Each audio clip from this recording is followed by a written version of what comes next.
Hello friends, நம்ம இன்றைக்கி இந்த வீடியோவில் ரொம்ப சிம்பிளாகவும் பார்க்குறதுக்கு ரொம்ப அழகான செவ்வந்தி பூ மாலை ரெடி பண்ண போகிறோம்.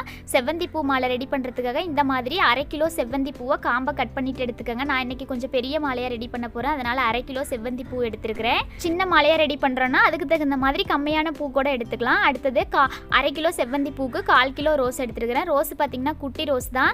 இந்த மாதிரி எல்லா ரோஸுக்கும் காம்பை கட் பண்ணிடுங்க. ஒரு 10 ரோஸ் மட்டும் காம்பை கட் பண்ணாமல் வச்சுக்கோங்க.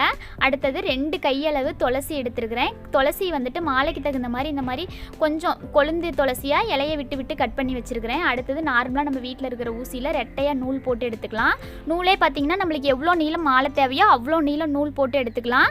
அடுத்தது நமக்கு மாலையோட கடைசி பக்கத்தில் நூல் தேவைப்படுது அப்படின்னா கொஞ்சம் நீளத்துக்கு நூல் விட்டுட்டு ஒரு ரோஸ் காம்பு வச்சு கட்டிக்கங்க. அப்படி நூல் தேவைப்படலைன்னா நல்லா குண்டாக 2-3 முடி போட்டுக்கலாம். இந்த மாதிரி முடி போட்டுட்டே காம்பை கட் பண்ண செவ்வந்தி பூ எடுத்து இந்த மாதிரி கீழ்ப்பக்கமாக பார்த்த மாதிரி கோர்த்துக்கலாம். ஒரு பூ மட்டும் இந்த மாதிரி கீழ்ப்பக்கமாக பார்த்த மாதிரி கோர்த்துக்கோங்க. நம்ம வந்து நூலோட கடைசி பக்கத்தில் நல்லா குண்டாக முடி போட்டதுனால இந்த மாதிரி ஒரு செவ்வந்தி பூ கமுத்தி கோர்த்தாலும் வந்துட்டு நூல் உருவிட்டு வராது. இந்த மாதிரி ஒரு பூ மட்டும் செவ்வந்தி பூ கமுத்தி கோர்த்துட்டு அடுத்தது காம்போட 10 ரோஸ் வச்சுக்க சொன்னோம் இல்லைங்களா, அதில் வந்துட்டு இந்த இடத்துல நம்ம 5 ரோஸை ரவுண்டாக இந்த மாதிரி கோர்த்துக்கலாம். நம்ம நார்மலாக முன்னாடியெல்லாம் மாலையில் கோர்ப்போம் இல்லைங்களா, அந்த மாதிரி ஒரே ஒரு செட்டு மட்டும் இந்த மாதிரி ரவுண்டாக 5 ரோஸ் கோர்த்துட்டு காம்பை கட் பண்ணிவிட்டு ஒரு ரோஸை ஸ்ட்ரெயிட்டாக கோர்த்துக்கலாம்.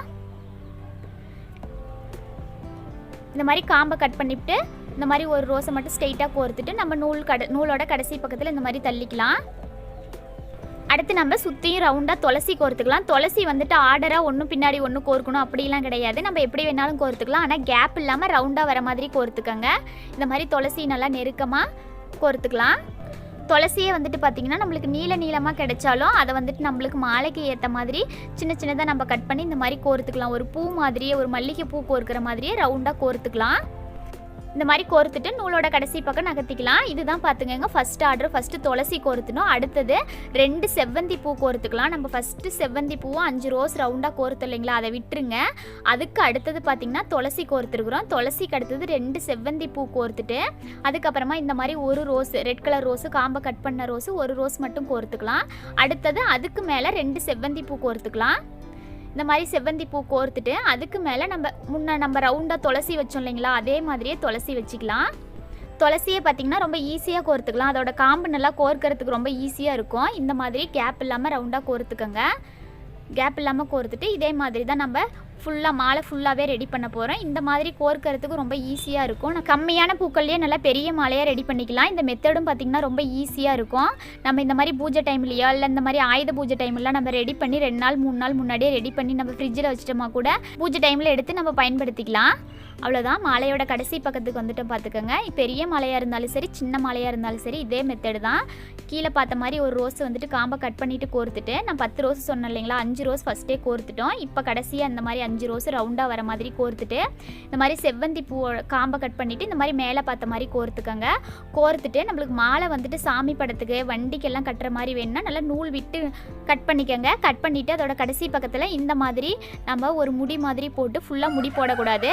அந்த முடியோட அந்த ஹோல்ஸில் வந்துட்டு இந்த மாதிரி ரோஸ் காம்போ துளசி காம்போ வச்சு நம்ம இறுக்கமாக 2-3 முடி போட்டுக்கலாம். அப்போ தான் மாலை வந்துட்டு உருவிட்டு வராமல் இருக்கும். எனக்கு வந்துட்டு இன்றைக்கி நூல் தேவைப்படலை சாமி சிலைக்கு போடுறதுனால, அதனால் நூலை வந்துட்டு ஒட்டை கட் பண்ணிடுறேன். அவ்வளோதான். மாலை ரெடி ஆகிடுச்சு பாருங்கள். பார்க்குறதுக்கு ரொம்ப அழகாக இருக்கும். அந்த கடைசி பக்கத்தில் நம்ம ரவுண்டாக 5 ரோஸ் வச்சு கட்டணும் பாருங்கள். அது எவ்வளோ சூப்பராக இருக்குதுன்னு. இந்த மாதிரி நம்ம எவ்வளோ நீளம் வேணாலும் மாலை ரெடி பண்ணிக்கலாம். சின்ன மாலையாக இருந்தாலும் சரி, ரொம்ப பெரிய மாலையாக இருந்தாலும் சரி, இதே மெத்தடு தான். இது வந்து நல்லா திக்னஸாக பார்க்குறதுக்கு ரொம்ப அழகாக இருக்கும். நம்ம வந்துட்டு விட்டு ரோஸு துளசி இதெல்லாம் வச்சதுனால பார்க்குறதுக்கு ரொம்ப நீட்டாக இருக்கும். நான் இன்றைக்கி மாலை வெள்ளை கலர் செவ்வந்தி பூவில் ரெடி பண்ணியிருக்கிறேன். இதே மாதிரி மெத்தடில் மஞ்சள் கலர் செவ்வந்தி பூலையோ இல்லை வேறு கலர் செவ்வந்தி பூவில் கூட நம்ம ரெடி பண்ணிக்கலாம். இந்த வீடியோ உங்களுக்கு கண்டிப்பாக யூஸ்ஃபுல்லாக இருக்கும். இந்த வீடியோ பிடிச்சிருந்ததுன்னா மறக்காமல் நம்ம சேனலை சப்ஸ்கிரைப் பண்ணிக்கோங்க. வீடியோ ஸ்கிப் பண்ணாமல் பார்த்ததுக்கு தேங்க்யூ ஃப்ரெண்ட்ஸ்.